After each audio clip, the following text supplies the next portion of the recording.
NTD China News, I'm Karen Chang. Making headlines this Wednesday, April 3rd. China voices serious concern over North Korea.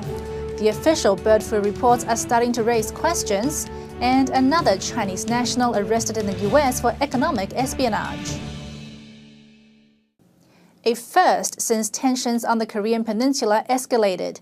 Diplomats from China, the United States, and both North and South Korea met earlier yesterday. Conflict in the region is at its highest since the Korean War, and the Chinese regime seems to be growing uneasy over the possibility of war on its doorstep. A Chinese diplomat said that China is, quote, seriously concerned about the way things have been going. North Korea recently said it is restarting the country's nuclear facilities. At the same time, the Kaesong industrial complex will be closed. Kaesong is a joint factory zone between North and South Korea that earns roughly $2 billion a year. It is the last testament to the days of a unified Korea and one of the last trickles of revenue for the impoverished northern country. It's been hard to gauge just exactly how China will respond to the growing threat of a nuclear North Korea. Although the Chinese regime backed sanctions by the UN Security Council against the rogue state, millions of dollars of Kim Jong-un's slush funds were discovered in Chinese banks. And now a scathing article in the Financial Times by a prominent Chinese writer is sending even more mixed messages. According to South Korean media, Chosun Ilbo, a prominent editor for a party journal in China, was dismissed from his post. Deng Yuwen was the deputy editor-in-chief for the Study Times, a prominent publication of the Central Party School. But after publishing an article in the Financial Times titled, "China Should Abandon North Korea," he was suspended from his post. China's relationship with North Korea is tenuous. Historical allies, North Korea's nuclear threat to the international community, have now made the rogue regime more of a liability than an asset. In Deng's article, he said China should abandon its ties with Pyongyang. The fact that the article was published by a writer for a party journal was seen as a possible change in attitude towards North Korea.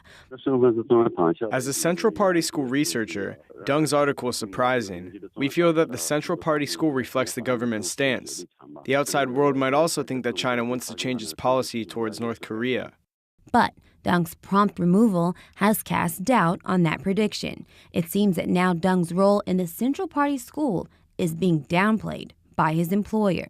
Deng Yuwen is not an official employee of our school. He is a contractor. Contractors are quite flexible. You can terminate the contract. I can also terminate the contract. China finds itself walking a fine line with North Korea. On one hand, an aggressive nuclear neighbor isn't to anyone's benefit. But if North Korea collapses, that could result in a unified Korea allied with the West, as well as a flood of North Korean refugees. The Chinese Communist Party appears to be surprisingly isolated. If the North Korean regime collapses, then the CCP will be the last one. Deng Yuwen's article appeared days before North Korea promised to restart all nuclear facilities, a sign that the country may be making more nuclear weapons. So far, 3 people have died in China from the brand new strain of bird flu. The latest death was reported today by health authorities in Zhejiang. It was one of 2 cases the province has confirmed so far. The number of cases in China now reaches 9, and questions are starting to mount over whether authorities are telling the whole story. With reports that another person has died from the H7N9 bird flu virus, questions are starting to mount over the official response to this brand new disease.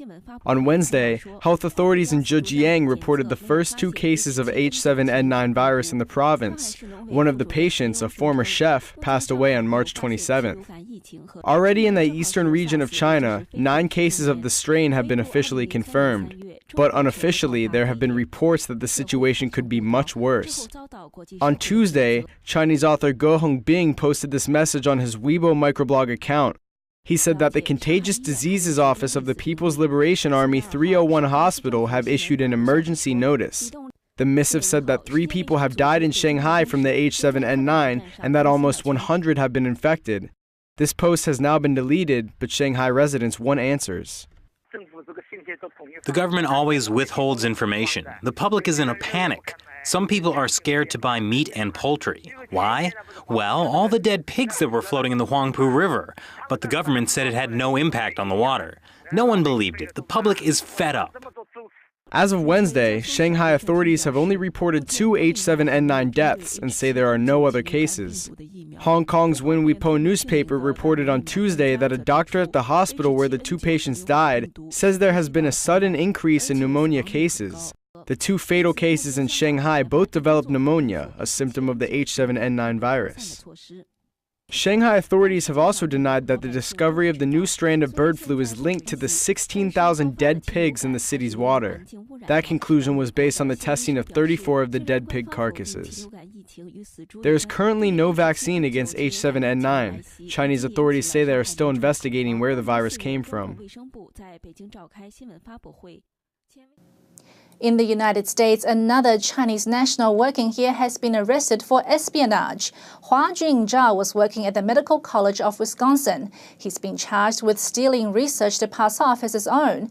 The research was related to potential cancer-fighting compounds. According to the Associated Press, 3 vials of the C25 compound went missing from a professor's desk on February 22nd. Zhao worked for the professor, and a security video showed he was the only person who entered the professor's office that day. After searching Zhao's personal laptops and hard drives, investigators found files related to the cancer drug research. One file was an application to a foundation in China where Zhao claimed he discovered the C225 compound and wanted funding to continue researching. The FBI arrested Zhao last Friday and charged him with economic espionage. It carries a maximum sentence of 15 years in prison and a $500,000 fine. A preliminary hearing has been set for April 11th. And coming up after the break, a study finds that 90% of China's air is polluted. What residents in this remote area have to do to get in and out of their village, and the opening night of Shenyun in Prague.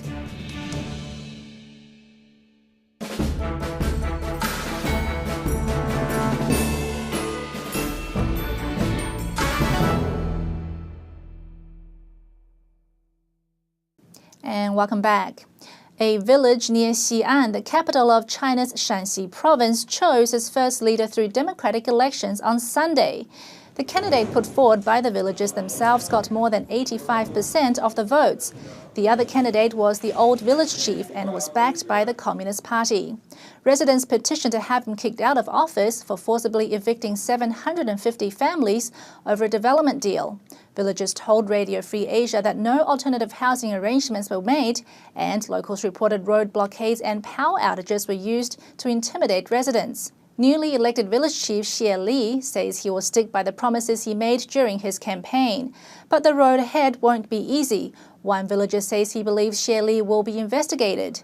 A similar situation in Wukan village in Guangdong province last year showed that democratically elected leaders actually have limited powers. The new officials there tried to return land taken by the previous party chief, but were unable to because of entrenched interests. Smog in Beijing and other major Chinese cities has raised the alarm on China's air pollution. It is a point of concern for both the government and Chinese citizens, but for different reasons. 2 studies based on 2010 data released at the end of March show just how serious the problem may be. Only 10% of Chinese cities had good air quality between the years 2005 to 2010. That's according to a study released by the Renmin University School of Environmental Studies on March 28. It examined 281 cities around China. More than 210 were labeled as heavily polluted, and almost another 40 cities were severely polluted.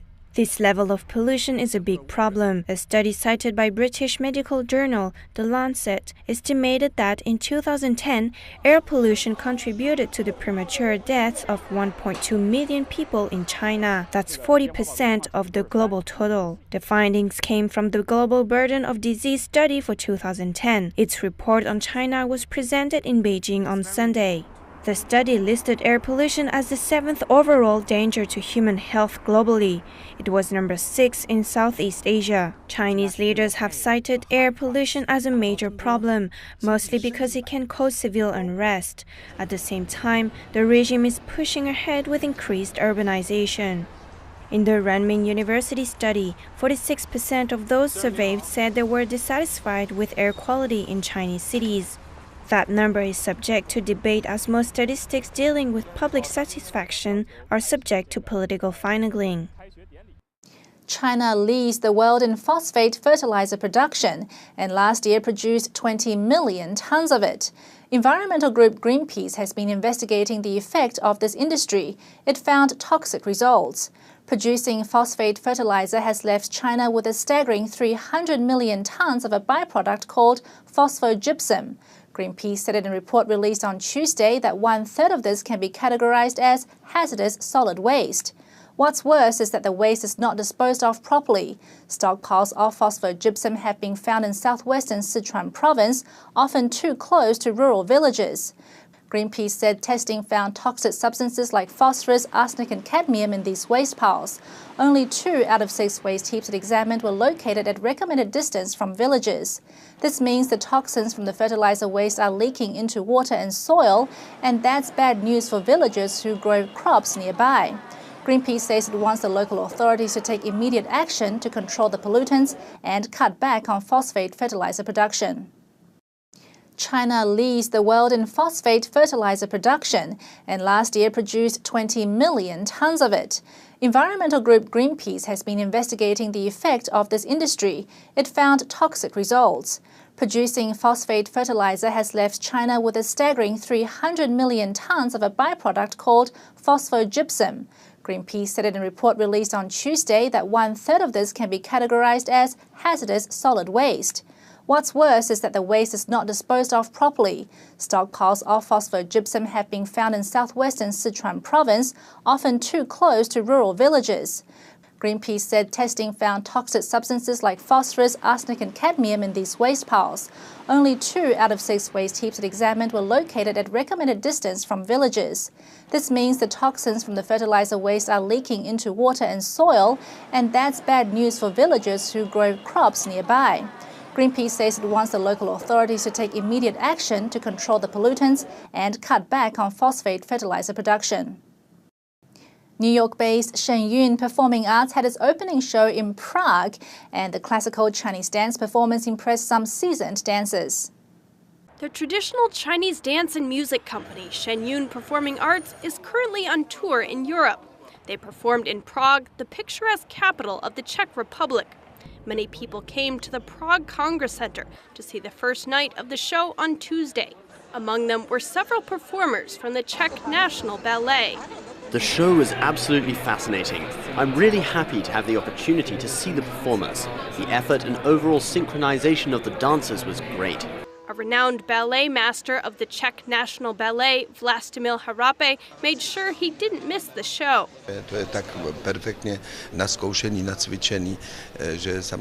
The show is so perfectly trained that looking at it from the professional angle, it's flawless. It really is an extraordinary experience. What is not common with us is the multitude of acrobatic moves. It's performed in such a way that it takes your breath away. Combining dance with acrobatics is something amazing. This is the 5th time Shenyun has performed in the Czech Republic.